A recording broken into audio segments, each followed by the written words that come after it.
Golden State Media Concepts Fantasy Football Podcast is your one-stop shop for fantasy football news and advice. Can't decide on who to draft on the first round? Going gaga on how to line up your team. Got you covered. Traditional league, dynasty league, PTR league, IDP league, even daily fantasy football league. Join us as we break down all the questions of fantasy football. It's the Golden State Media Concepts Fantasy Football Podcast.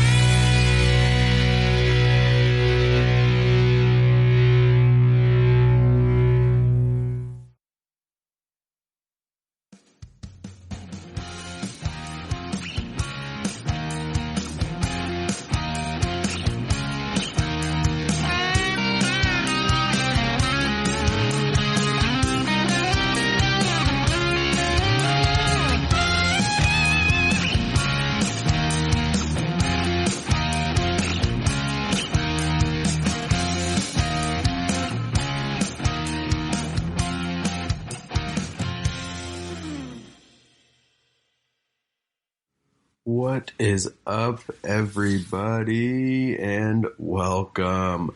Thank you for tuning in to the GSMC Fantasy Football Podcast, brought to you by the GSMC Podcast Network.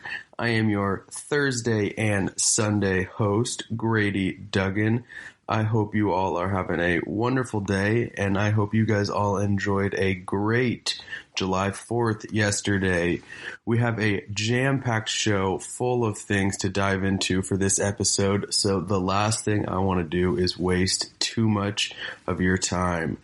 I'm going to be going division by division and picking who I think will take home every single division crown, as well as some teams who might end up playing a little bit better than you would have expected.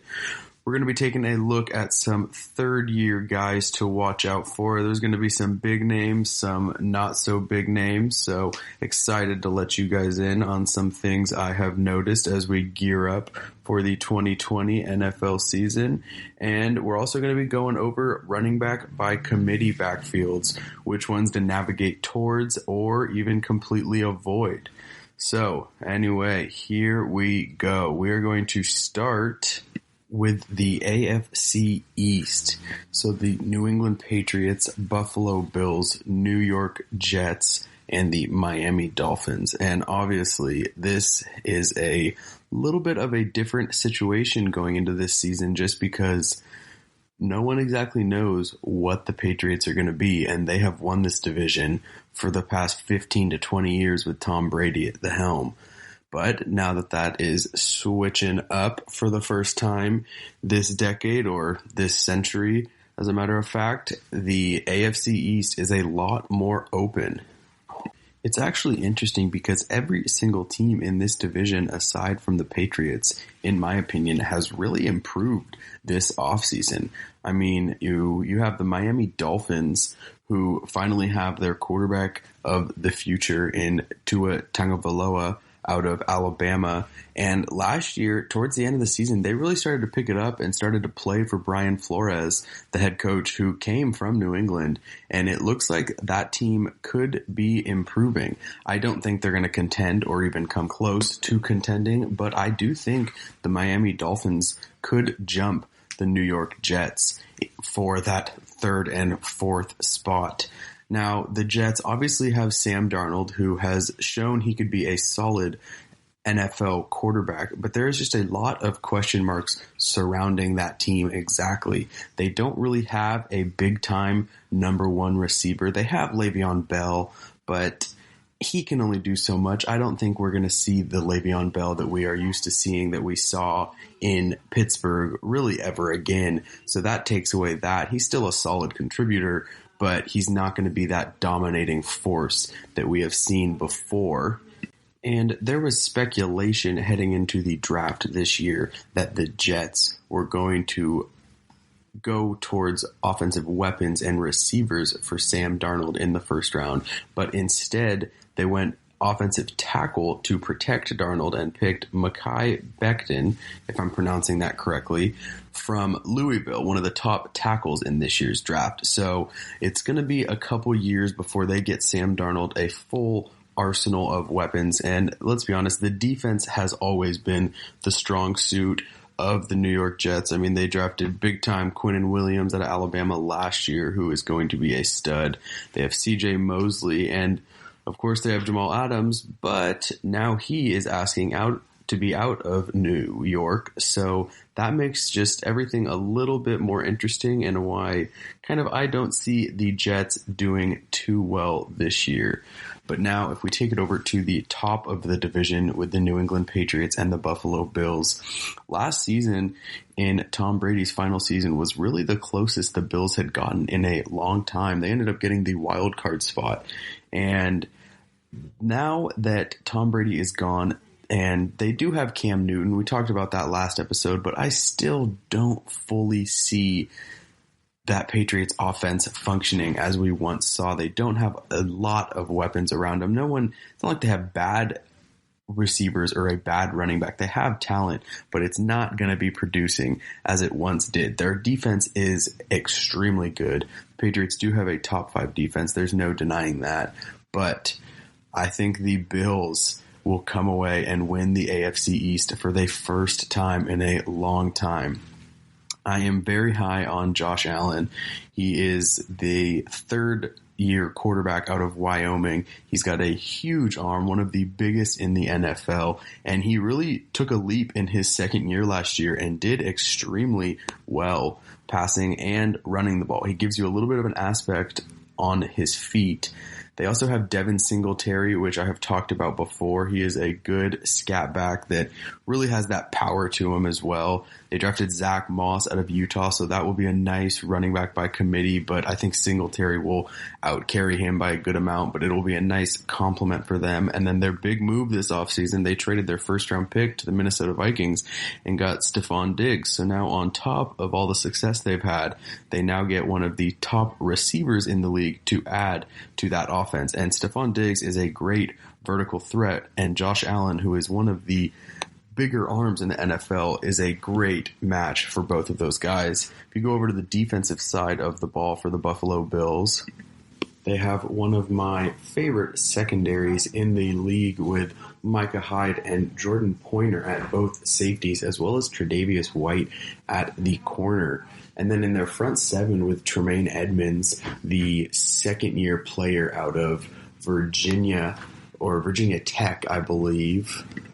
Yeah, the linebacker out of Virginia Tech, who is very good in coverage as well. And then they have to line out their defensive line is Ed Oliver out of Houston, who really showed some glimpses last year as a rookie and is just an absolute beast. So all in all, the Bills have only been improving the past 2 to 4 years under Doug McDermott as the head coach. And I think the Bills, for the first time in years, unseat the Patriots as the AFC champions.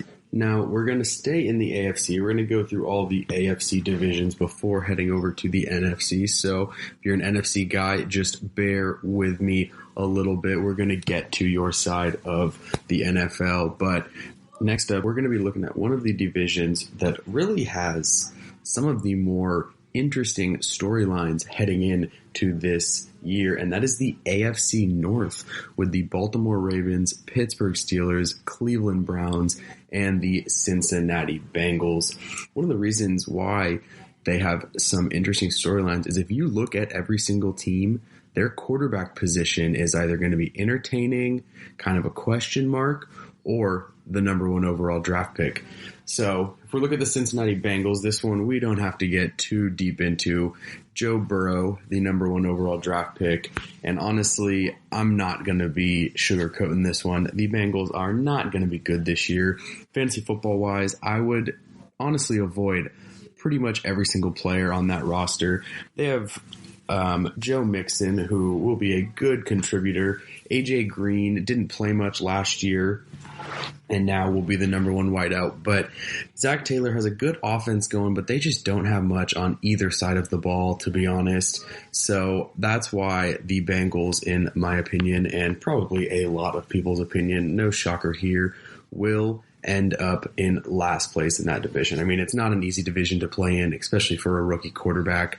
So that is where that is. And then the Pittsburgh Steelers had an interesting year last year once Big Ben went down with an elbow injury, and they were starting Mason Rudolph and Devin Hodges for the rest of the year. They really struggled, and that did hurt their fantasy football production for their offense, because year before, Juju Smith was really one of the top performers in the league and then did not do much. They have James Conner as well, so that will pick up production for them having been Big Ben back. But I'm going to be honest with you, they have a really good defense, but I just think the Browns and the Ravens are the better team now. So I think the Browns and Ravens will be atop the AFC North, battling it out for that championship spot. If you look at the Browns, I mean, the firepower they have on that offense is going to be insane. If you're a fantasy football owner, I know it's weird to be targeting the Browns, but that is an offense to look out for. And I think their production will greatly improve under new head coach Kevin Stefanski in the biggest way for Baker Mayfield. I think he is going to have a big year. He kind of regressed a little bit in a way in his second season with the Cleveland Browns, but they still have Nick Chubb, Odell Beckham Jr., Jarvis Landry, Austin Hooper, and David Njoku. And one of the biggest issues for them last year was their offensive line, but they went and addressed that right away in the offseason and the draft. So that's going to be much improved for Baker Mayfield, and I think that offense is going to be churning at all times. And you go to the defense, I mean, Oliver Vernon, Myles Garrett, Denzel Ward, it's no secret how good this team could be if coached right. And I think Kevin Stefanski is going to take that Cleveland Browns team to the next level. And while I think they do have a chance to win that division, I think the Ravens are just too good. Lamar Jackson is on a different level in all aspects of football. So it's going to be a close battle, and I'm going to go with the Baltimore Ravens to win the AFC North, which isn't going to be a big surprise to anyone. I mean, they were the best team in the NFL. They had a little mishap and disappointed in the playoffs, but Lamar Jackson's only going to get better as he gets older and more experienced. He's got great targets in Marquise Brown, and Mark Andrews, and then their defense was a top 5 defense in the league. So John Harbaugh back again, and I think that team is going to be extremely, extremely dangerous. I will say I think the Browns make the playoffs in a wild card position, especially with the new playoff format coming into play. So 2 playoff teams in the AFC North as we move forward to the AFC South. To be honest, kind of one of the more bland divisions in the NFL, if I do say so myself. The Houston Texans, Tennessee Titans, Indianapolis Colts, and the Jacksonville Jaguars. I think it's obvious the Jacksonville Jaguars are not going to be too big of a prominent factor in this discussion.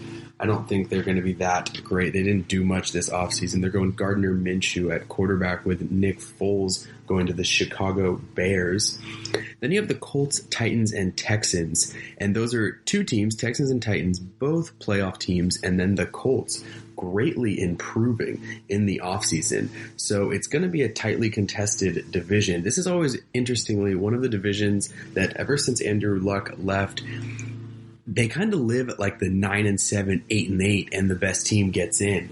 And the Titans ended up going to the AFC Championship last year after just riding the back of Derrick Henry, which is understandable. But if you look at the Titans, besides for Derrick Henry, they don't have too much. Then you look at the Texans. They traded away DeAndre Hopkins. They've traded away a lot of their good players. Aside from Deshaun Watson, it's just a big question mark. They did get David Johnson this offseason from the Cardinals, but I just don't know. Bill O'Brien has been making some questionable decisions as head coach and GM, and then he never quite can get past that first or second round. So if we're looking at this division coming down between the Titans and Colts, I'm going to surprise some people, and I'm going to go Colts. I think the Colts made a big leap this offseason. Obviously, they have Phillip Rivers, which is a big get, a veteran guy, and then their offensive line is one of the best in the NFL, if not the best, led by Quentin Nelson. But then I also just really like what they did outside on their perimeter with T.Y. Hilton and Michael Pittman Jr., but they also have one of the more productive backfields in the NFL, I think, coming into this season. I mean, Marlon Mack is a very good running back.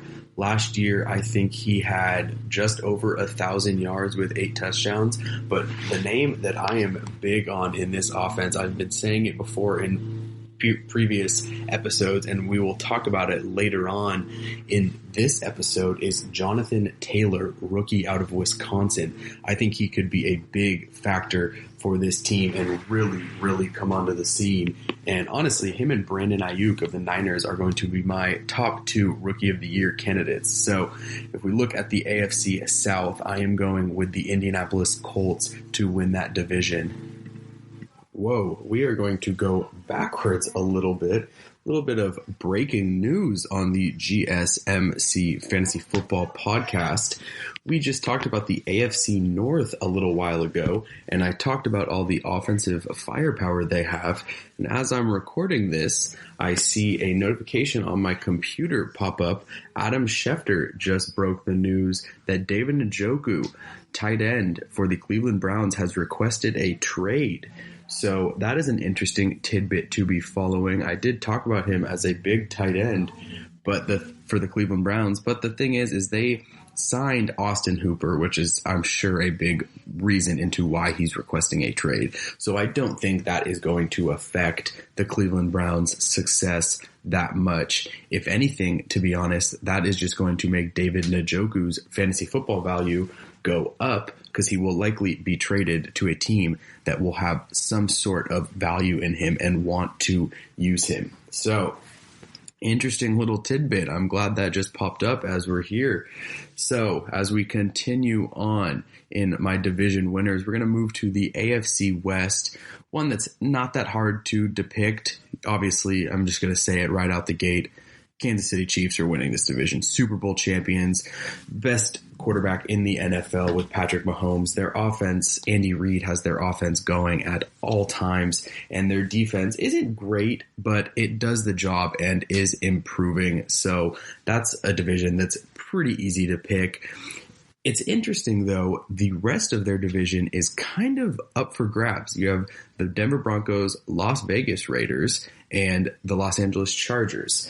You know, the Chargers, it's going to be an interesting one. They got rid of Melvin Gordon. They still have Keenan Allen, but now they have Tyrod Taylor and Justin Herbert at quarterback.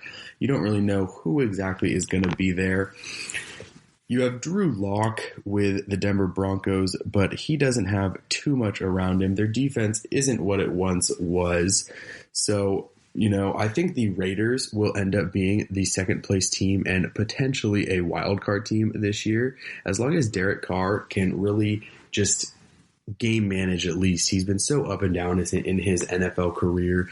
There's some decent fantasy football value in the Raiders with Henry Ruggs, Darren Waller, and of course Josh Jacobs, and even Tyrell Williams, really. So that is an offense and team to watch, but I am going to go with the Chiefs for the AFC West. So if we're going back, just recapping the AFC teams I have chosen, I went with the Buffalo Bills in the AFC East, the Baltimore Ravens in the AFC North. Then I might have shocked a couple people and picked the Indianapolis Colts for the AFC South, and then the very obvious Kansas City Chiefs for the AFC West.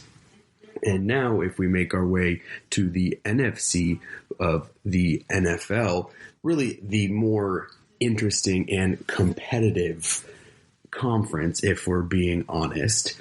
So if we go with the NFC East, this one is always, the past 5 to 10 years, I feel like this one is flipping every single season with the Philadelphia Eagles, Dallas Cowboys, New York Giants, and Washington Redskins. Although doesn't really seem like the Redskins will be the logo or team name for Washington much longer, as they announced recently that Dan Snyder and the front office will be looking through and taking a deep dive into that. So we will stay tuned there, but that is probably the last place team in that division with the Washington football team, I will say for now.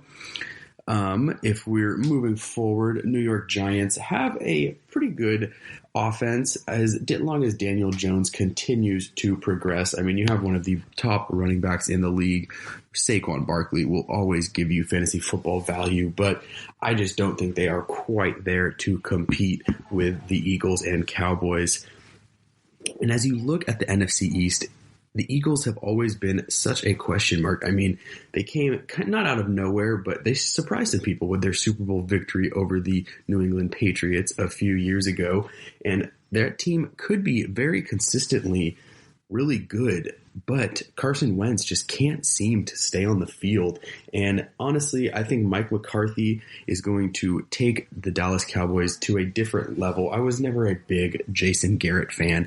I think he should have been out of there a long time ago. Now you get a new veteran head coach with Dak Prescott and Ezekiel Elliott with a pretty good receiving core, Amari Cooper, Michael Gallup, and then they obviously drafted CeeDee Lamb with some solid defense on the other side of the ball. I'm going to go with the Dallas Cowboys to win the NFC East this coming season. Then as we move over to the NFC North with the Green Bay Packers, Minnesota Vikings, and Chicago Bears and Detroit Lions, honestly, one of the more consistently competitive divisions in the NFL. I mean, you have the Green Bay Packers 13-3 and the Minnesota Vikings 10-6 last year, and that just shows you how competitive the top of this division can be.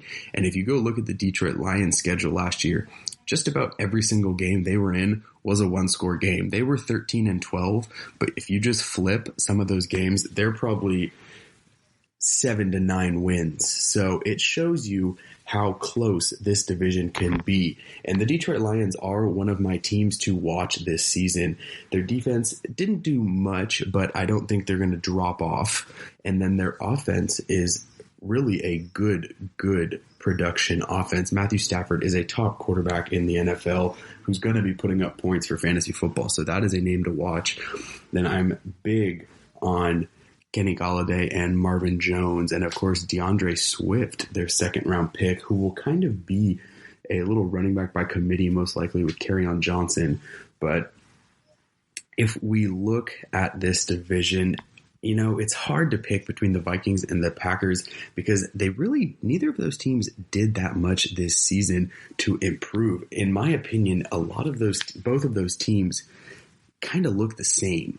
So it's hard to decipher, it's just a toss-up. Who's going to win those head-to-head matchups? And to be honest, I am going to go with Aaron Rodgers over Kirk Cousins just about any day of the week. So in the NFC North, I am going to go with the Green Bay Packers in that one. I do think the Minnesota Vikings pick up a wild card spot and make the playoffs. They are that good. But actually, I say that, and then I look at the NFC South, who's going to make the wild card spot a little bit more competitive this year instead of just having one team coming out of it. So as we move forward to the NFC South, the New Orleans Saints, Atlanta Falcons, Tampa Bay Buccaneers, and Carolina Panthers look to really have taken a jump division-wise. I don't think the Atlanta Falcons are going to be that good this year, so let's just start it off. They're going to be at the bottom. But I love Teddy Bridgewater and Matt Rule's offense with the Panthers. And then you have the obviously improved Buccaneers with Tom Brady and Rob Gronkowski coming into an offense that already had one of the top receiving cores in the league. And their young defense is getting better and better. Then you obviously have the New Orleans Saints and Drew Brees, which will probably be one of his last years to go at a Super Bowl championship in New Orleans. So it's an interesting division, and it's tough to pick. I'm going to go between the Tampa Bay Buccaneers and the New Orleans Saints. And this is one I've gone back and forth. The Saints are so good. Sean Payton has that division and just that team down and dialed in the season. So there's some days I go with the Saints and some days I go with the Buccaneers. But the fact of the matter is I think the New Orleans Saints are a much more round team and just ready to make that push. I think, yes, Tom Brady takes the Buccaneers to a different level, but they're still young. I don't think their defense is quite where the New Orleans Saints is. And as good as the weapons Tom Brady has around him, Drew Brees' weapons are no slouch. I mean, you got Michael Thomas, Alvin Kamara, and now they have veteran receiver in Emmanuel Sanders from the 49ers. So when you look at it, I'm going to go with the New Orleans Saints to win that division. I think they have too much talent in just a better developed team. I think the Buccaneers will be a team that push for a wild card spot and will push the Saints for that division. But at the end of the day, it is the Saints I'm going to go with to win that division.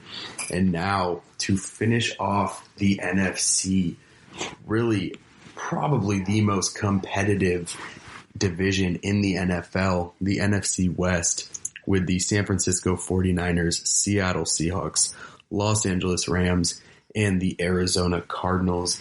Let's start right off with the Arizona Cardinals and Kyler Murray. I mean, Cliff Kingsbury has the perfect quarterback for his system. They have DeAndre Hopkins now. Larry Fitzgerald is coming back for another year. It's a team that has drastically improved, and I think Kyler Murray is going to take a big step forward. And first off, even though they won't win this division, I don't think that is a team to look out for in fantasy football. They have a high-flying, high-octane, air raid offense. So if you're looking for some receivers and a quarterback, that's a team to look for.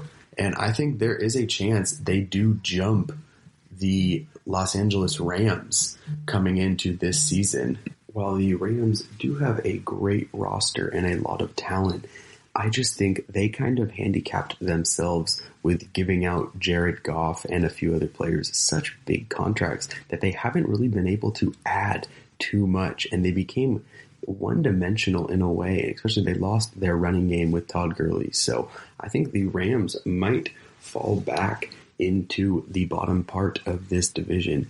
And if you look at the two powerhouses between the Seattle Seahawks and the San Francisco 49ers, these are two of the top teams in the NFL, and really it's just going to come down similar to the Packers and Vikings. It's going to come down to just head-to-head, who can win it at the end of the season like it did last year.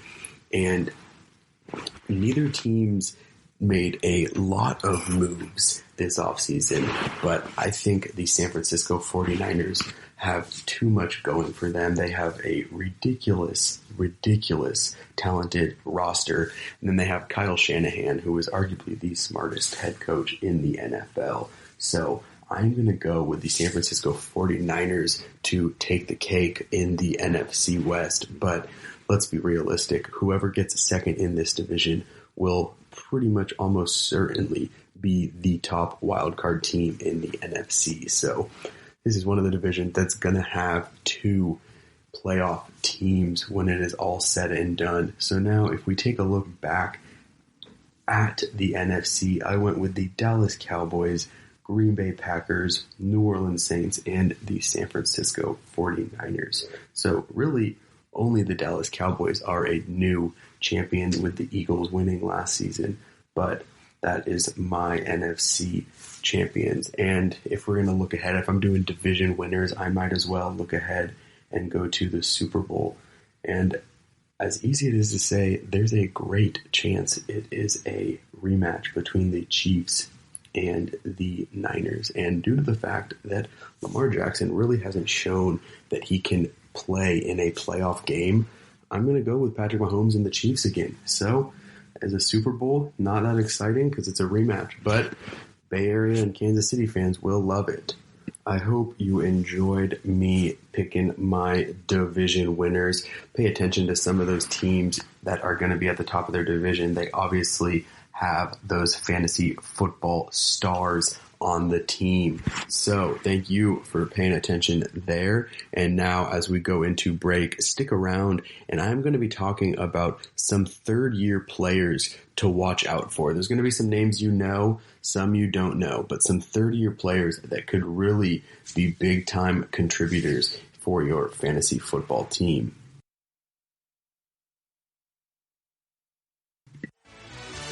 Are you looking for the very best NFL and college football podcast? Then check out the GSMC Football Podcast. Get the latest football news both on and off the field. From the NFL Draft to trades to the rumor mill to the NFL Combines. They got you covered. That's GSMCpodcast.com/football-podcast. Get updates on college rivalries, game day insights, and much, much more. It's football talk the way you want it. This show eats, sleeps, and breathes football. Don't forget to like them on Facebook and follow them on Twitter. Visit GSMCpodcast.com for more info.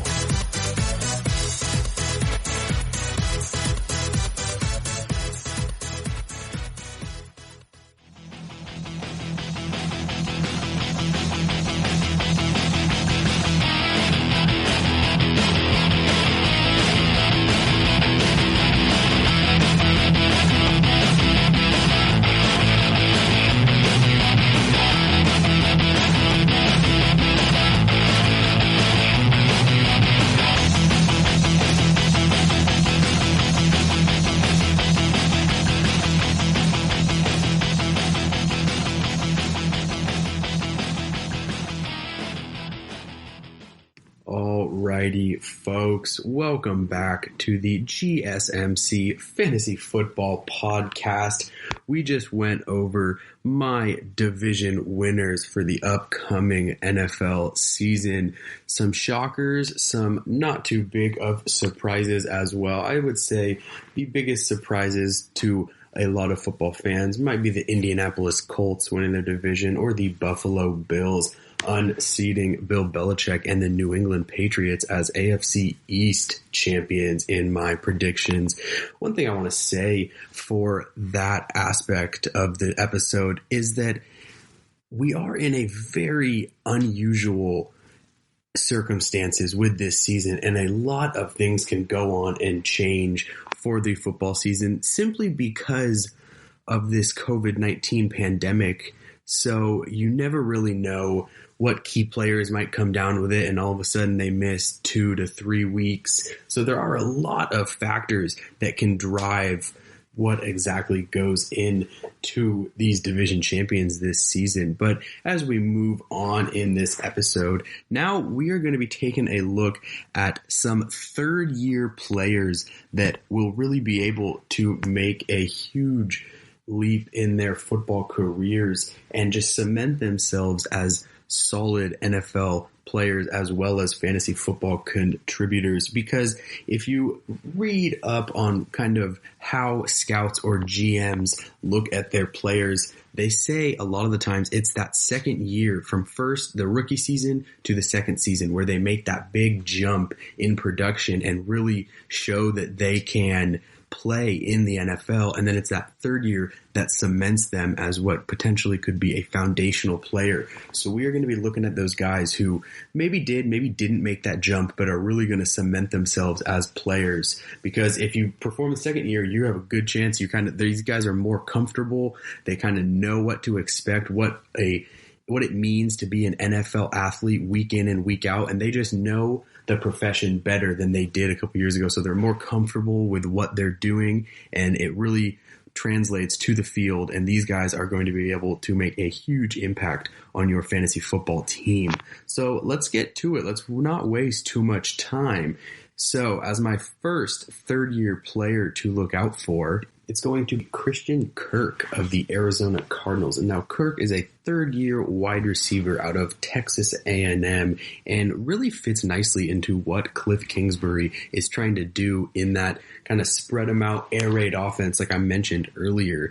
And now this is a receiver who has yet to play a full season. He's played 12 games in his rookie year and 13 in his second year. But every time he's on that field, he is a threat to get the ball. He put up over 700 yards in his second year. And I know people might be saying, hey, that's a crowded receiving room now with Larry Fitzgerald and DeAndre Hopkins, a new Arizona Cardinal. And wow, that is very true. Those are going to be the top two guys in that offense. But Christian Kirk has a chance to really be that third star in that offense because let's be honest, Hopkins and Fitzgerald are going to be getting the top two guys on defense every single game. Every single time there's going to be the top two corners or top two DBs on the opposing team are going to be keying in on DeAndre Hopkins and Larry Fitzgerald. And that's why I think it is going to open up the passing game for Christian Kirk and allow him to really get the ball with some room to run and things to do some damage. Another thing, he is also their kick returner. So I know fantasy football, it doesn't quite get into points with the kick returning aspect, but if he gets a touchdown or something, that is just another little thing to put towards your team for Christian Kirk. So that is a guy I would be, value-wise, he's not going to be someone you draft super, super high. I was thinking maybe 9 to 13, but that could be a good value pick for someone who needs a flex option or a wide receiver 3 or 4, depending on how many wide receivers you need to be in your lineup or have to have in your lineup every single week.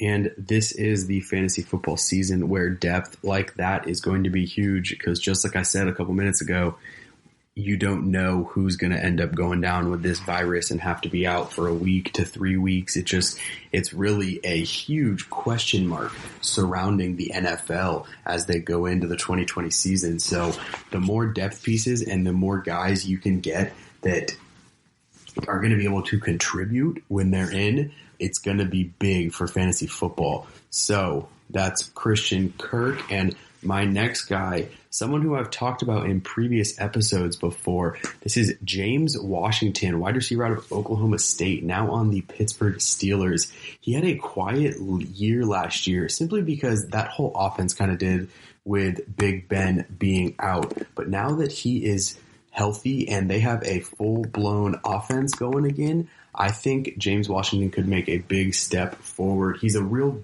good vertical threat in the passing game. So it's something to watch out for.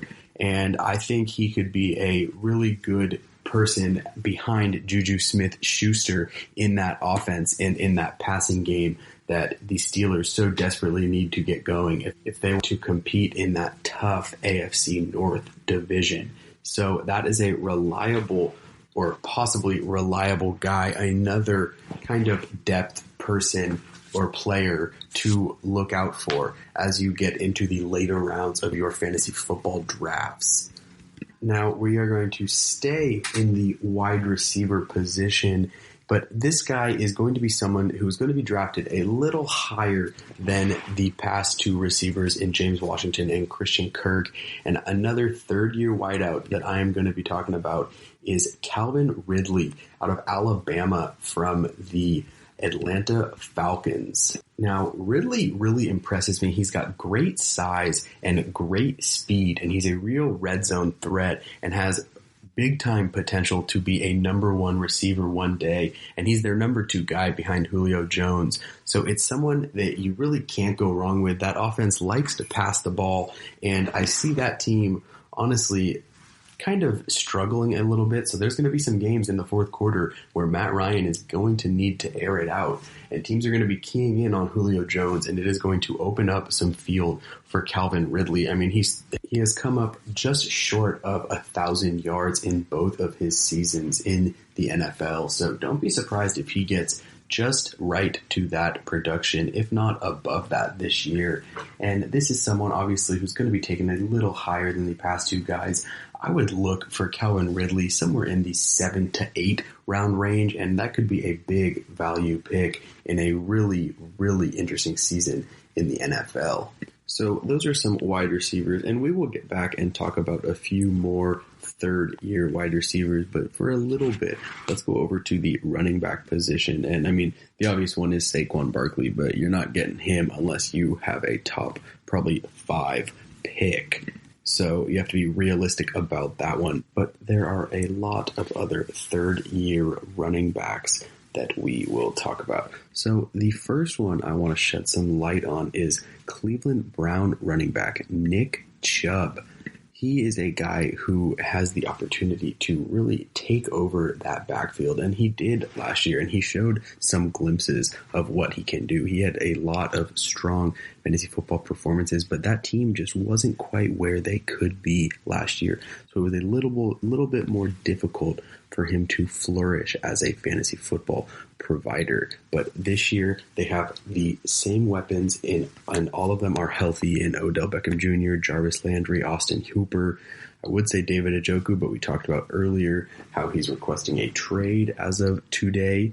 And so if we're looking at the running game, I think it has a chance to really take off in Kevin Stefanski's play action kind of roll out offense, especially behind a much more improved offensive line.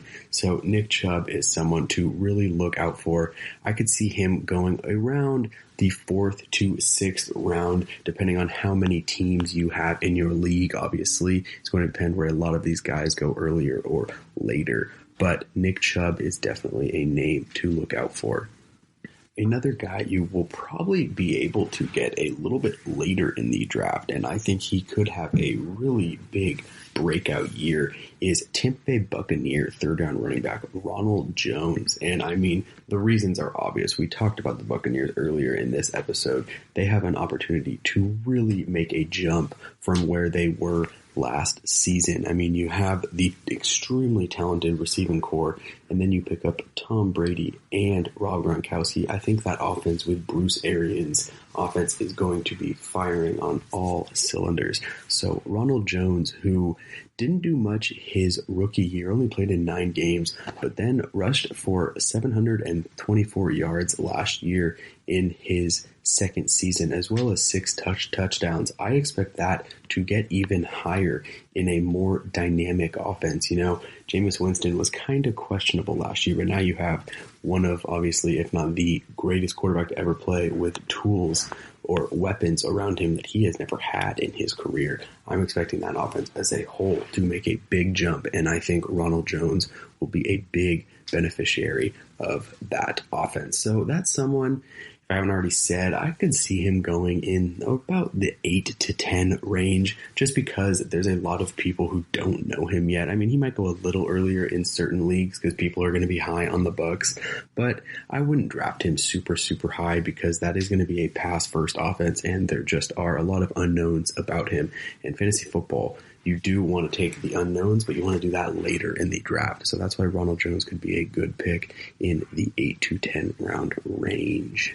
Sony Michel of the New England Patriots is another third-year running back who honestly might arguably be, aside from Saquon Barkley, the most productive of this group.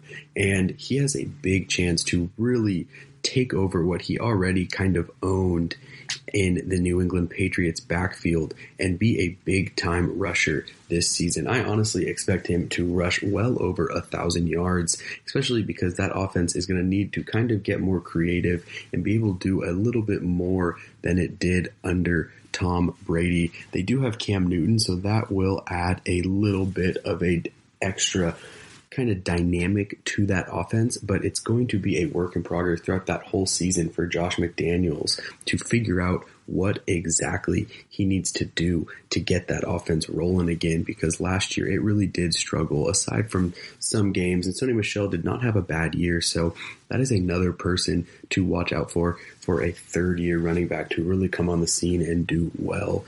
I would honestly expect him to go more in like the 6 to 8 range if we're looking at it, just because he's on a team that has a reputation for being good.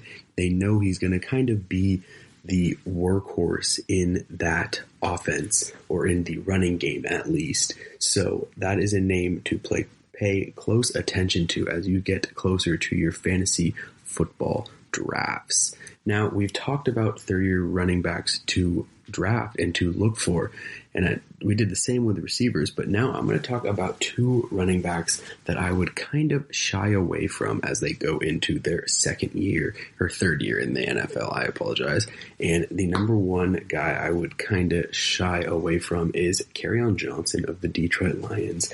He's got some talent. He showed some flashes last year in his second year, and I just don't see them using him as much. They drafted DeAndre Swift out of Georgia in the second round this year, and I think he is going to be or end up being their main guy in the running game.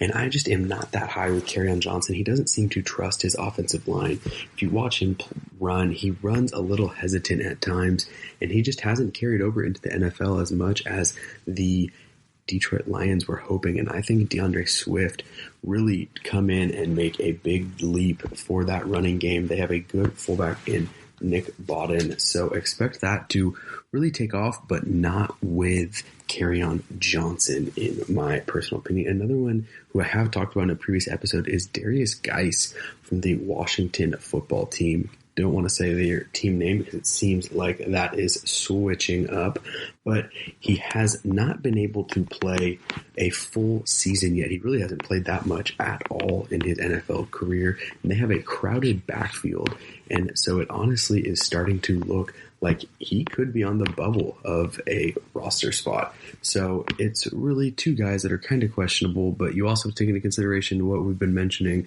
this whole episode is that there's just so many unknowns going into this football season. So there could be guys that get cut, and then all of a sudden week 6, people are getting sick, and these guys are the starting running backs. So there is a lot of different things that go into this that could affect your fantasy football team. But in the early going, as you draft your team, those are two guys that I would kind of shy away from. So I gave you some running backs. I gave you some receivers. Let's make our way to the tight end position. Some third-year tight ends who I think could have some productive years in the fantasy football world. The most obvious third-year tight end that already has shown he can be a big-time fantasy football producer is Mark Andrews of the Baltimore Ravens. He had a solid rookie season, getting 550 yards and 3 touchdowns. But then in 2019, in his sophomore year, he really showed he could be a top tight end in this league. He had 850 yards with 10 touchdowns. So that already shows you he is Lamar Jackson's guy once they get into the red zone. And that is an offense that knows how to move the ball down the field. So I would expect Mark Andrews to do just the same this year, if not more. But that is also a guy you're going to have to get somewhat early. I mean, aside from George Kittle and Travis Kelce, he's going to be right up there with the top 3 to 5 tight ends coming off the board. So you might have to move a little early on Mark Andrews, something in like the 4 to 6 range. But I have talked in previous episodes about how the tight end position is really an underrated position in fantasy football. And if you can get up there and get a solid tight end that gets in the end zone a lot, that is huge because they are red zone targets, and a often scoring tight end can be a really big deal in your fantasy football league. That's why I've even advised sometimes look for 2 tight ends that score often because of how well they can help you. So Mark Andrews is a very obvious one. Another one is Hayden Hurst, who used to be on the Baltimore Ravens until they drafted Mark Andrews and saw the potential in Mark Andrews. And now Hayden Hurst was traded to the Atlanta Falcons. And I think that is a great fit for any tight end. So I could see Hayden Hurst really coming out of his shell and starting to perform. He's a first-round talent, so he has all the intangibles. Teams loved him coming out of South Carolina. So watch out for him, especially in an offense with Matt Ryan that likes to spread the ball to his tight ends. I mean, you saw that way back in the day with Tony Gonzalez, and then when he had Austin Hooper before Hooper signed with the Browns. It's just a tight end friendly offense. So Hayden Hurst is another one who hasn't seen as much success as Mark Andrews, but could really jump on to the scene and produce for your fantasy football team. And that's one that you could probably get in the later rounds. Let's say the 6 to 9 range, maybe, who knows really, but that's one you could get even maybe later. So Hayden Hurst is a name to watch. The next tight end I would keep an eye out for is Dallas Goedert of the Philadelphia Eagles. He was a D1 AA guy coming out of South Dakota State that had draft experts really just foaming at the mouth. He had rave reviews, and it's not that he hasn't translated that to NFL. He's done okay.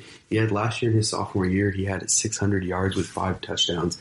But something with the Eagles, they're always so up and down, it seems like. And if Carson Wentz can really stay healthy and be that main guy, I would expect that tight end position in that offense to really, really take over and be a top guy, because their receiving core is kind of questionable. They had Nelson Aguilar as one of their top receivers last year, and it did not go well. They drafted Jalen Reagor in the first round out of TCU this year, so they're expecting big things out of him. But an offense like that with Zach Ertz being there as well, they are kind of a big 2 tight end system. So that is also one, because of Zach Ertz being there, you're going to be able to get Goddard much, much later in the rounds, and you have the potential. I mean, you see behind Zach Ertz, he's still scoring 4 to 5 touchdowns a year. That's solid. That is solid for a tight end. Expect it to only go up as he gets more comfortable in the NFL. So Dallas Goedert is one to pay close attention to as you get into your fantasy football drafts, because there will be players, there will be teams that he is not on their list, and he is not someone they're exactly watching for. You could probably get him in like the 10 to 15 range, and he could be a good flex spot, or when you have tight end has a bye, just a solid option at tight end. Last but not least, the last tight end I'm going to be talking about, one of my favorite guys to watch, Miami Dolphins tight end out of Penn State, Mike Gesicki. And he hadn't done much his rookie year, didn't do much, and then he hadn't done much in 2019 until the last kind of half of the season. He really busted on to the scene and started going off, and was a huge reason the Miami Dolphins had a little resurgence at the end of the year, because he was such a reliable target. So I expect that offense just to continue to improve as that whole team improves. And so he had 570 yards and 5 touchdowns last year, Gesicki did. So expect that to continue in the right upward trend. So that is another one that you could get a great value for later in the draft. So I hope I gave you some third-year guys that really caught your eye and you are looking out for in your fantasy drafts coming up, because third-year guys, they're getting more comfortable in the league. They know what it takes to be a professional, and they know how the systems work that they're in. They're usually just getting all around more comfortable in this league and in their profession. So they're guys that can really, really start performing more consistently and do very well for your team. So there's some tight ends, some running backs, some wide receivers I gave you. So I hope that helps. Stay up after the break. We are going to be looking at running backs, but specifically running back by committee, which has become such a big thing in the NFL. Offensive coordinators love to find 2 to 3 guys to really run their backfield, and it can hurt fantasy football owners. But if you find that right third down running back that is big in the passing game for a team, and they can get you with the PPR, all of a sudden you have a money flex player. So stay tuned after the break. We're going to get to it.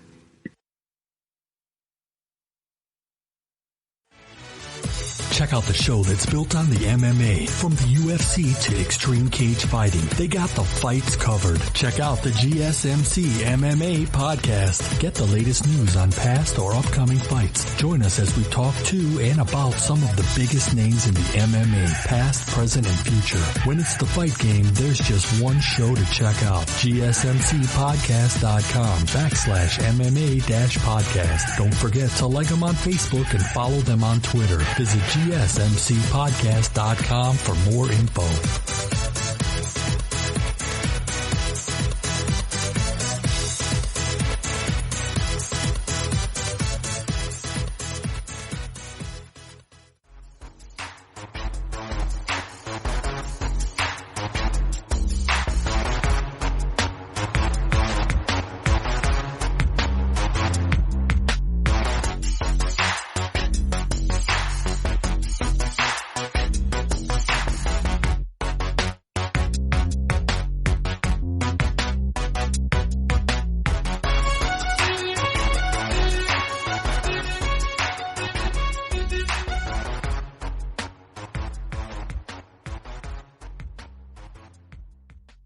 All right. Welcome back to the GSMC Fantasy Football Podcast.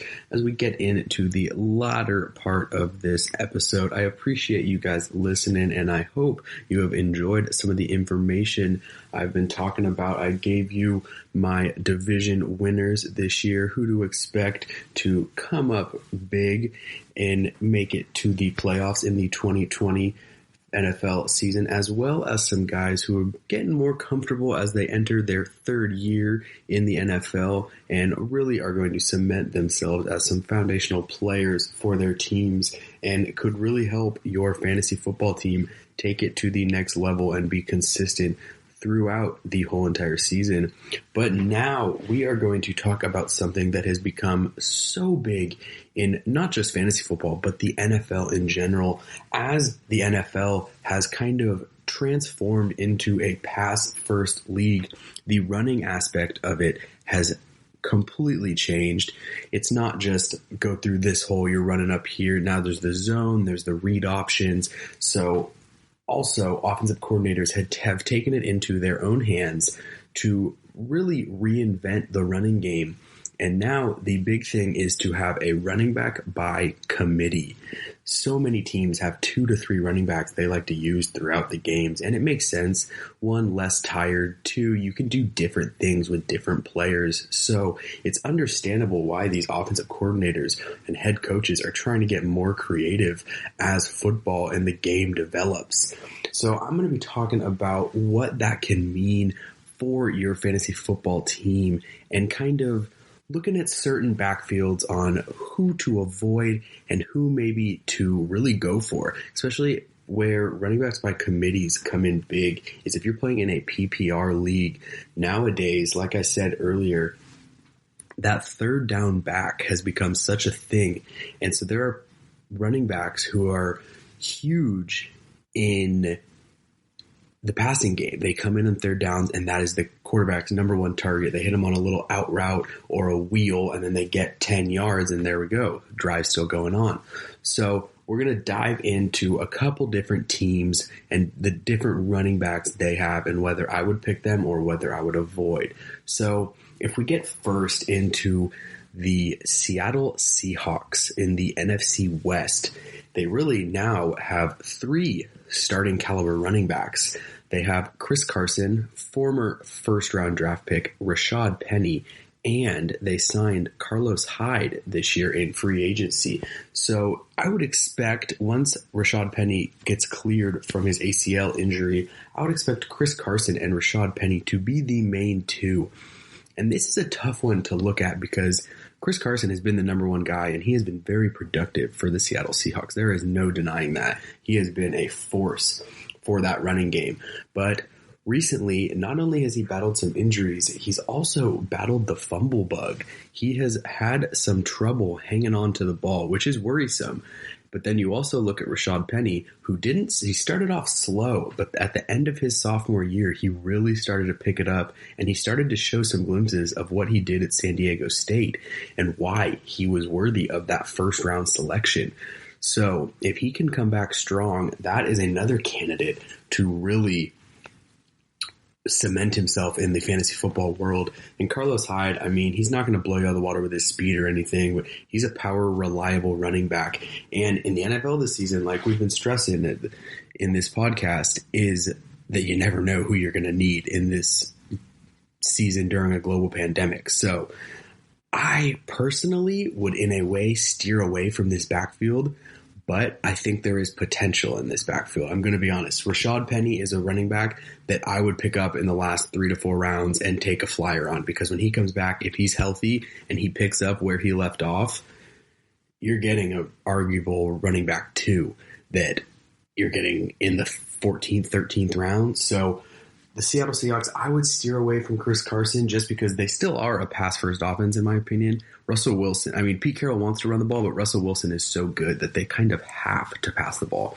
But Chris Carson, with his fumble issues, injury issues, I would steer away from him. Carlos Hyde, until people get hurt or sick, I don't think he's going to be a huge factor in this offense. He'll get some touches, but not worth drafting. But Rashad Penny is someone to keep an eye out for. Watch his rehab.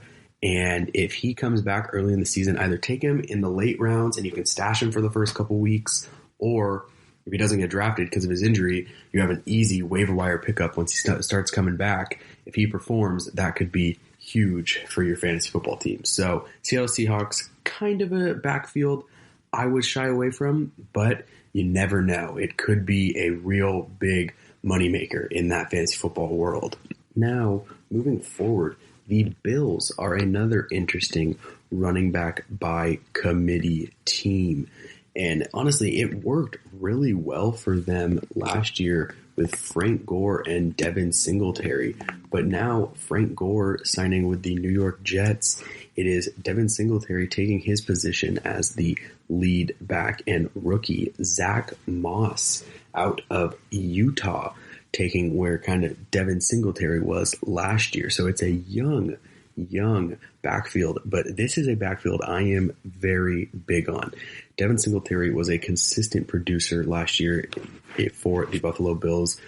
Ran for about 775 yards, only had 2 rushing touchdowns, but the thing where he contributes is the passing game. He was a huge contributor, a little under 200 yards, but 2 touchdowns, and consistently got a couple receptions every single game thereabouts. So I expect all of those numbers across the board to jump up, and I could see Zach Moss out of Utah, the rookie, coming in and putting up similar numbers as Devin Singletary did. So all in all, for the total backfield, this is one I would buy on. I wasn't so hot on the Seahawks. This is one full go, all around, both backs I would buy on. Devin Singletary, you could probably get him somewhere in like the 6 to 10 range, just depending on how many people are in your league. Zach Moss is someone who rookies are kind of hard to depend on, and people don't really like to draft them that high. So last couple rounds could even be a waiver wire pickup in the first couple weeks if he starts showing some promise and some performances that make him a worthwhile pickup. So those are 2 names. One is draftable in Devin Singletary, and Zach Moss, I would say he could be draftable in the 12 to 14 range, but he's also one that you might not even need to pick up. You can get him in the waiver wire, so you could draft someone who you know the name, you know there's a better chance of him being consistent. But Zach Moss is a great option to take a little flyer on. I'm not going to lie. So the Bills all around, I mean, I talked about them earlier in the episode. I am big on the Bills, and so I am big on their backfield as well. So if we keep going on with running back committees, I mean, to be honest, so many teams are running back by committees now, unless you have a Saquon Barkley or Ezekiel Elliott, Dalvin Cook, people like that who really are first to second round draft picks in your fantasy football team. Most of these teams are running back by committee just because you don't get a bell cow running back like you do in those guys. So this also goes back to what I was saying in a previous episode about how you want to get the running backs early if you're not going to go with a receiver early, because running backs later in the draft, they're running back by committees, so it's a little bit more of a dice roll because you never know what it's going to be. 1 week could be huge, 1 week they get nothing. So moving forward, I'm going to the Kansas City Chiefs as another watch list. They have Damian Williams back, who was big for them in the playoffs, and I think he could have a good year, but they also have a rookie, Clyde Edwards-Helaire. I might be pronouncing that last name wrong. I'm not too sure. He's their first round pick out of LSU, and people think he could really take over Damian Williams and be the number 1 guy in this running back backfield or running back room. The reason I'm not fully sold on drafting Kansas City Chiefs running backs is simply because of their offense. Patrick Mahomes is one of the best quarterbacks we probably have ever seen so far in his career, and so they are such a pass-heavy offense. Andy Reid loves to air it out. I mean, they have Tyreek Hill, Travis Kelce, Mecole Hardman is another name coming out who's really showing what he can do in this league. So I think Damian Williams and the rookie out of LSU have the potential to give you some production and some points, but it's a running back by committee I personally would avoid. I don't trust them as much as I would trust a team like the Bills. I trust them more than the Seahawks that we were talking about earlier, but not as much as the Bills. Now, the next team I want to shine some light on is, funny you say that, the team that the Chiefs played in the Super Bowl, San Francisco 49ers. Kyle Shanahan was really what seems to be one of the first coaches that liked this running back by committee. He gets so creative with his play calls that he has like a different dynamic for every single running back. It's like every time a running back comes in the game, it's a different offense. So it's really interesting to see what he does every single week. And this one really is like a three-headed monster potentially this season. Raheem Mostert, I've talked about before, showed how special of a runner he can be when put in the right system. I mean, the end of the season and the playoffs, he was insane. I think he ran for 300 or 400 yards in the NFC Championship game against the Packers, and then was just as productive, not that many yards, but just as productive in the Super Bowl too. So that's one I would say, yes, draft. He is going to go probably in the 6 to 8 rounds because he's going to have a little hype in this Niners offense. But that is a big one I would draft. The next one in this running back by committee for Kyle Shanahan and the 49ers is Tevin Coleman. And this one I'm not so big on. Tevin Coleman, he wasn't bad last year. He had some games where he did well, but towards the end of the year, he became a little less dependable. And I just think he might end up losing some carries. It didn't seem like Kyle Shanahan fully trusted him when the games mattered the most. So I would be a little hesitant to take a pick on Tevin Coleman, but here's the name to watch out for in the Niners offense that is not getting talked about enough. And it's a risky pick, but it's also a pick that you're not going to have to make. People are not going to draft this guy. So it's going to be your last 1 or 2 picks, or even you let him perform a game, you're like, oh, let me take a waiver wire on him. And that is Jerick McKinnon. This is someone 2 years ago the Niners signed in free agency from the Minnesota Vikings. And at first people were kind of like, why did they just give him so much money? But it's because Kyle Shanahan had a plan. He wanted him to be that third down scat back that could run the ball, but also do a lot of damage in the passing game. And so that's why if you're in a PPR league, Jerick McKinnon is a big name to keep an eye on. He has lost both last 2 seasons to an ACL, and you might be kind of wary of that. But the thing is that he lost his 2 seasons ago to an ACL, and then last season he was healthy in training camp, but it just didn't feel quite right. And the Niners felt they were deep enough to go on without him and let him get another season under his belt on the IR and just fully recover. So he showed he wants to stay around with the team. He took a pay cut because he hasn't played the past 2 years. And now if he can stay healthy, that is a name to watch. It is worth the kind of late round or waiver wire pickup in Jerick McKinnon, because I think honestly, I don't know. Raheem Mostert could be very good and could be their top guy, but if Jerick McKinnon comes out and performs how the Niners thought he was going to 2 years ago, and they think he can, I'm telling you that is going to be their number one guy. Kyle Shanahan didn't sign him for no reason. So 2 out of 3 guys I'm buying in this Niners running back by committee, Raheem Mostert and Jerick McKinnon, are a big yes for me. And Jerick McKinnon, you hardly even have to draft. It's going to be so late. People aren't going to want to draft him because of his knee problems. But Tevin Coleman, a little bit more questionable for me personally. So that is the San Francisco 49ers running backs by committee, and I would buy. So I've given you the Seahawks, a little wary on the Bills. I'm big on the Chiefs. I'm big on, but questionable just because of how big of a pass offense that is. And now we get to the Niners. And I'm a big buy on the Niners. I think this offense is just extremely creative in everything they do, and that really helps these running backs. So watch out for the Niners. That is a big team to pay attention to. So as we move forward, the 5th running back by committee team I want to kind of shine a light on is the Los Angeles Chargers. And they really adapted this kind of philosophy last year as Melvin Gordon stopped producing and wasn't playing for a big chunk of the season because of his contract dispute. They went ahead and went with Justin Jackson and Austin Eckler. And immediately, Austin Eckler really showed his value for not just the Chargers, but fantasy football owners, as bad as that is, or as bad as that sounds. But here's the thing with this team is they love passing to their running backs. This offense is a big passing offense with the running backs. Austin Eckler racked up points not only in the run game, but in the passing game as well, which you really can't stress enough in fantasy football, especially in PPR leagues, how big that is. So Austin Eckler really could be a top 5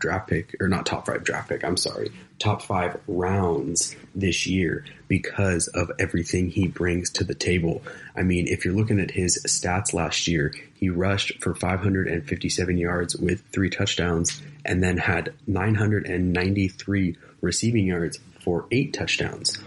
So a total of 11 touchdowns and over 1,600 all-purpose yards. That right there shows you how valuable of a fantasy football piece this guy could be. So Austin Eckler, I am buying big time, even if it is a running back by committee with Justin Jackson. They don't have Melvin Gordon this year, so that just shows you they're both going to be even bigger parts of this offense. And if you look at Justin Jackson's stats from last year, he only had 200 yards on the ground, and that was mainly because of how much Austin Eckler showed he could be of value, and also because they still had the Melvin Gordon aspect of their offense for part of the season. So the Chargers, all in all, I am buying big time into this Chargers backfield. If you can get your hands on Austin Eckler in the first 5 to 6 rounds, yes, and yes, your fantasy football team will be thanking you later. He has the potential to honestly be one of the most productive players in the NFL this season. And Justin Jackson can also, the thing with Justin Jackson is his numbers might not have been as good, but he has the similar type of skill set that Eckler does. So if anything goes down with Eckler, Justin Jackson is right there to pick him up. So it's just a backfield that I am fully bought in on at the right areas. You obviously don't want to take Justin Jackson too high. He's not worth a top 10 round pick. So it's something to be careful of, but also pay attention with, because it could pay off greatly for you and your fantasy team. So as you can see, running back by committees have become such a huge part of fantasy football. You don't get a lot of just 3-down backs now. I mean, you get obviously the Saquon Barkleys and the Ezekiel Elliott's like we've talked about. But the thing is a lot of these running backs, when they get that many carries, the treads on their tires are thin. I mean, look at Todd Gurley. He was a beast for 2 to 3 years, for maybe a little bit longer, and now he's having knee issues. He hasn't been the same running back since that Super Bowl year, really before the Super Bowl, because he didn't really play that much in that game. So it just shows you how fragile the running back position can be, and that's why it's important to get a running back early on, and then in the later rounds you can kind of take your gambles with the second or third running backs who are going to be big in the passing game and also can contribute in the running game. It's why you have to pay attention closely to which teams are doing a running back by committee and who are the favorite running backs in that offense. Are they going to be getting the ball in the first couple downs and running the ball? Or are they mainly going to be coming in third down and be that pass happy back? Or you can get a happy medium like fantasy owners did with Austin Eckler last year, and you really luck out and you have both. So it's something to pay attention to, and it's something that has become very prominent in fantasy football.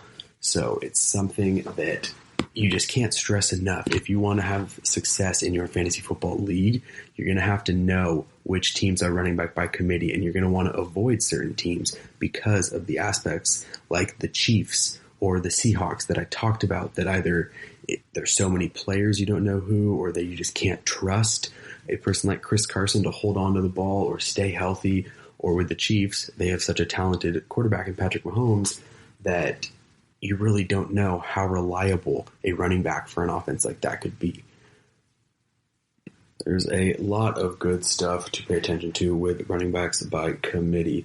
But thank you for listening to that, and stick around after the break. We're going to be talking about late round quarterbacks and which quarterbacks can give you some good production in the later rounds.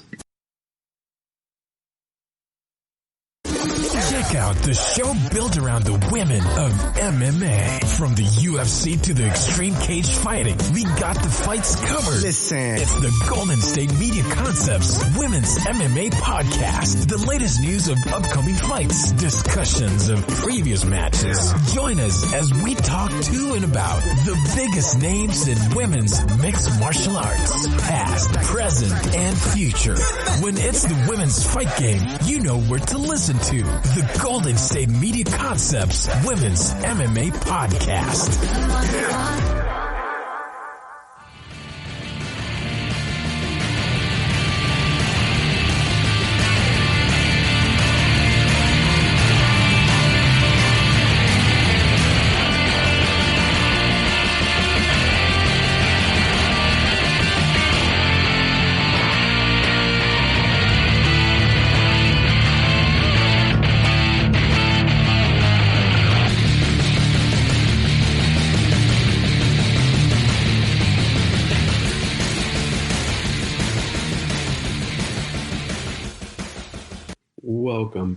Welcome back, everybody. It is Grady Duggan. I appreciate you making it this far with me. I think I have given you some great information moving forward as you prep for your fantasy football drafts. And let's be honest, we're not that far away from that.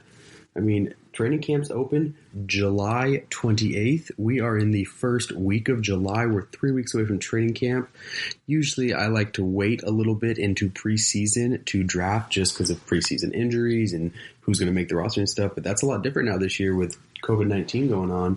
So, I mean, preseason's only 2 games, if that. I saw today that the NFLPA is pushing for the NFL to completely do away with preseason, so just a training camp and then go right into the season. So training camp coming up, fantasy football drafts right around the corner. It's a great time to be studying, doing your homework with these podcasts with us at the GSMC Fantasy Football Podcast. And now to end out the show, one thing I've talked about previously in different episodes is my philosophy to take a quarterback late in the draft. Late. Yes, of course, I've said there's the Lamar Jackson and Patrick Mahomes syndrome where it's just, if you have an opportunity to get those guys, you can't pass it up. Those are the only 2 quarterbacks in the first round that I would think are worth a first round pick. Otherwise, get your position players, get your skill players, and then get a quarterback later in the round because you are going to be able to get production out of quarterbacks later in the draft. So let me give you a handful of quarterbacks that you'll be able to pick up later in the draft and will be able to produce just as well as some of the other top quarterbacks. And the first quarterback I am going to be talking about is Ryan Tannehill. Now, this is a quarterback who came on the scene late last year because of Marcus Mariota still playing for the Tennessee Titans, and the offense really took off. And it's not some high-octane, big-scoring offense. They pound the ball with Derrick Henry, and they showed that in the playoffs. Derrick Henry is going to get a bulk of the carries. But A.J. Brown, the young wide receiver, has shown he has big potential in this league to be a top receiver, and I think he's going to continue to develop, which is only going to make Ryan Tannehill's job a lot easier. And I think you could get Ryan Tannehill in the 10 to 13 round range. And he's like a game manager, but he's going to give you a little bit more of a game than a game manager would. He's not a Ryan Fitzpatrick type quarterback. I think if he can get you anywhere between the 17 to 22 point range a game, you should be A-OK happy with that. That is great. Obviously, it depends on the scoring system in your league, but in that range would be great for a quarterback, especially if you get him later in the rounds. That's a big value pick for a late round quarterback because you don't want to be taking it too early. So another one that is interesting because he's not some sleeper quarterback. It's not like you've never heard of him, but Ben Roethlisberger of the Pittsburgh Steelers, veteran quarterback, obviously has had a lot of success in this league, but was hurt the far majority of last season. And that really just was a big blow to that offense. But now he comes back. He's got Juju Smith-Schuster, who had a big year when Roethlisberger was healthy. He has James Washington and James Conner back healthy, ready to be firing in that offense. And it's just an offense that Mike Tomlin knows how to get them to perform. One of the top coaches in the league. So it's just a good offense to have. I think Ben Roethlisberger is going to, he's not going to get any points with his legs or anything, but if they're throwing it 20 to 30 times a game, he's going to be putting up points, and you're going to be able to get him probably later in the, I would say, 8 to 12 round range. You can get value out of him there. That's a great value pick. So Ben Roethlisberger is one to watch out for. It's a risky pick. I would not take him early. Do not expect his old career to resurge and you get a top 5 quarterback or fantasy football quarterback. You're not drafting him to get that. You're drafting him to get a top 10 to 15 quarterback potentially, which could work out for you. So that is one quarterback to look out for. Now, here is an interesting one. I am going with Danny Dimes, Daniel Jones, second-year quarterback out of Duke for the New York Giants. A pick that not too far long ago, everyone ridiculed. People hated that they took him 6th overall in the 2019 draft. But he came in after about half the season of Eli Manning, and he wasn't great. He was a young, unpolished rookie quarterback, but he held his own. He didn't do terrible, and he showed that with the right coaching in the right system and the right people around him, he could probably be a solid NFL quarterback. And if you look at his offense, it's not terrible. He obviously has Saquon Barkley, and he's got Golden Tate, Sterling Shepard, and Darius Slayton, that's not a fantastic receiving core, but it's pretty solid. And then you have one of the top 10 wide receivers or tight ends in the league. One of the top 10 tight ends in the league in Evan Ingram. He's got tools around him. And if he continues to take that second step into his second year, I think he could be a surprisingly good fantasy football quarterback this year. I think they have a new offensive coordinator in Jason Garrett, and I wasn't big with Jason Garrett as a head coach, but I think you take off the pressure of being the Dallas Cowboys head coach, and now he just gets to focus on his offense. He's got a good running back. I think Daniel Jones could really step up and flourish in that position. Another sleeper who kind of had a rocky year last year, maybe not so rocky, just the team didn't have the success that they are used to having, is Jared Goff. And, you could probably get him later rounds. People aren't as high on him anymore. The Rams have kind of slipped up. They gave him so much money that they don't have much money to pay anyone else. So the weapons around him have been dwindling. It's kind of a tough team to figure out. But the fact of the matter is, he's still a good quarterback. He's got Sean McVay, which behind Kyle Shanahan is probably the second best offensive coordinator, offensive play caller in the NFL, in my opinion. If he's not second, he's right up there. He knows how to scheme. He knows how to get guys open, and that is going to play into Jared Goff's advantage. So I think Jared Goff is someone you don't take in the 6th or 7th round. You take him in the 10th to 12th round. Let him fall if he gets that far. And if he does, you have a great value quarterback. Another one, we're not going to go too far. We're going to stay in the NFC West, and that is second-year quarterback Kyler Murray. This one, you're probably going to have to get a little bit earlier. I know we're going late round quarterbacks. Kyler Murray, because of the dynamic that he puts forth and the big kind of emphasis, you see these young Lamar Jackson, Patrick Mahomes, who can move a little bit. You see people going crazy, going gaga over those guys. Kyler Murray has those similar characteristics, and he plays in an offense of Cliff Kingsbury, which is a complete air raid read option offense. So if you can get Kyler Murray, this is a little one early, maybe 6 to 8 round, that is a huge pickup. I honestly don't be surprised if Kyler Murray puts up MVP numbers. His team might not show MVP candidate because they play in such a tough division, and sometimes air raid offenses, they can score a lot of points and compete with you, but that defense is going to get tired because they're going to be on the field a lot. So expect big numbers out of Kyler Murray. The team, not so much, but that is a team to watch and a player to watch in Kyler Murray of the Arizona Cardinals. So those are just a few late or later round quarterbacks to keep an eye on. quarterbacks have become such a delicate position in fantasy football, an almost controversial position, because some people are big, get your guy early on. It doesn't matter if he's the best player available, because obviously you have the Russell Wilsons or the Drew Brees that aren't first-round picks, but they're going to be second to fourth-round picks. But then you also have players or fantasy football players like myself who are like, hey, wait till you're 6 to 9 rounds in and you can get someone of value, but you can also try and stack your team with skill players to the best of your ability. So that is an interesting topic to dive into, and I did it quickly. There's a lot of things you can divulge on. Someday, in one of these next coming podcasts, I will do my tiers of quarterbacks, and I will go through where I rate them and what rounds they go on and why. So that'll be a fun podcast to stick around and watch for. So I hope you guys enjoyed your time today. I talked about what teams I think are going to be taking home their respected division crowns and making the playoffs and taking a push for that Lombardi trophy in what will be quite an interesting NFL season. We then went over some third-year players who have shown potential and really are going to or could develop into some nice pieces for your fantasy football teams.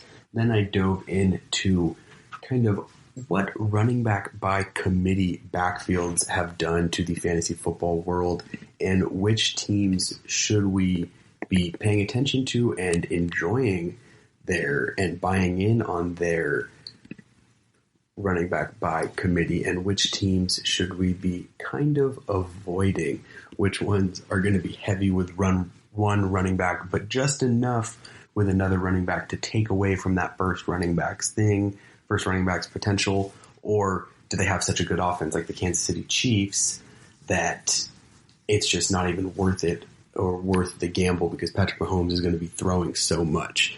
So that is it for today. I hope you guys had a great and safe time for whatever you did on July 4th. I appreciate you guys listening. Thank you again. This is the GSMC Fantasy Football Podcast, brought to you by the GSMC Podcast Network.